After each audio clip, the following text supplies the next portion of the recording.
नहीं होगा।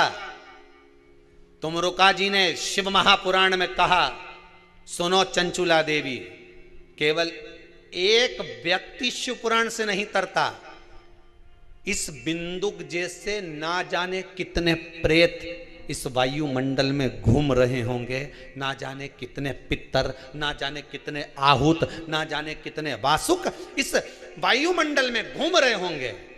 तुम्हारा पति तुमको दिखा नहीं, तुम्हारा बिंदुक तुम्हें कभी नजर आया नहीं, फिर कारण क्या था? बस मन में शांति नहीं है। घर में सारा सुख है पर हृदय में शांति नहीं, समझ लो पितृदोष है। क्या करा जाए? फिर क्या करोगे महाराज? हृदय शांति, हृदय शांति। केवल एक अकेला बिंदुक शिव महापुराण की कथा सुनकर नहीं तरेगा।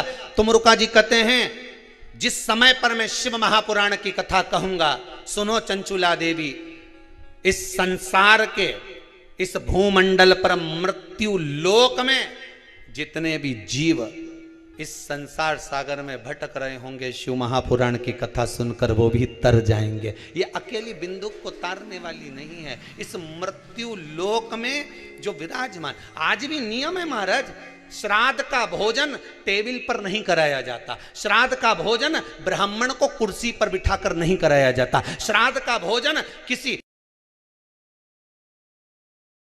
जाता। श्राद्ध का भोजन आज भी प्रमाण है कि ब्राह्मण के लिए भूमि पर आसन लगना चाहिए और जमीन पर बैठकर कराना चाहिए।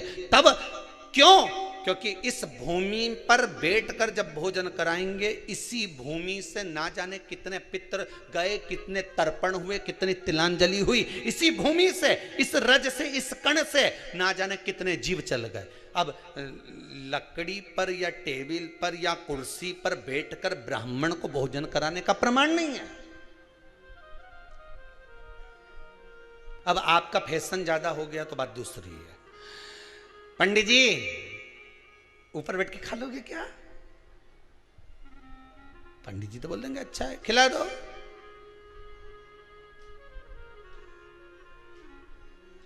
ऊपर बैठ के क्यों?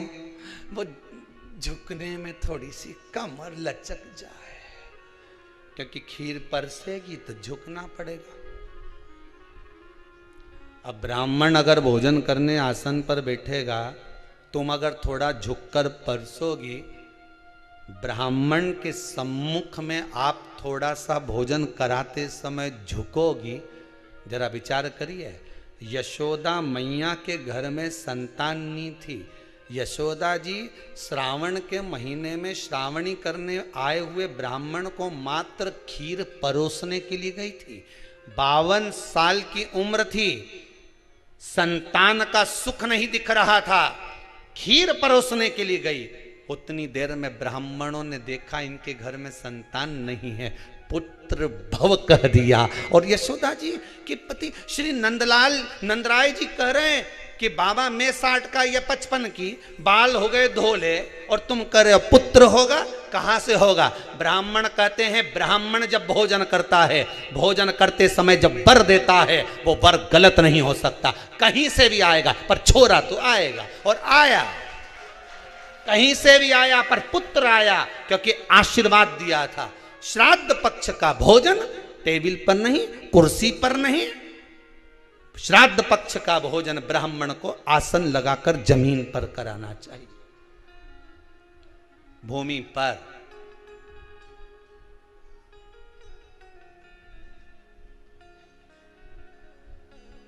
अब आजकल के ब्राह्मण भी थोड़े नीचे,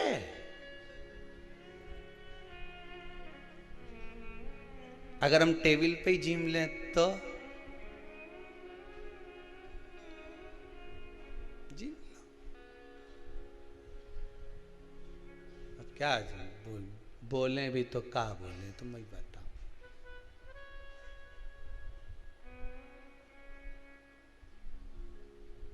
थोड़ा सा भाग भूमि का हो महाराज। तर्पण तिलांजलि सब भूमि पर। हम तो जो जजमान हवन करने के लिए भी जो जजमान लोग नाम लिखाए हैं पितरों के लिए, तो हम उनको भी कहते हैं कि कुर्सी पर बैठकर आहुति छोड़ने से अच्छा है आप बैठो मनानी पर, पहले सबसे पहले भूमि पर 10 मिनट बैठो, पर बैठकर आहुति छोड़ो। उसके बाद भले आप स्टूल लगाओ, कुर्सी लगाओ, आपकी मर्जी, पर 10 मिनट 5 मिनट तो आप भूमि पर बैठो उन जीवों के लिए, उन जीवों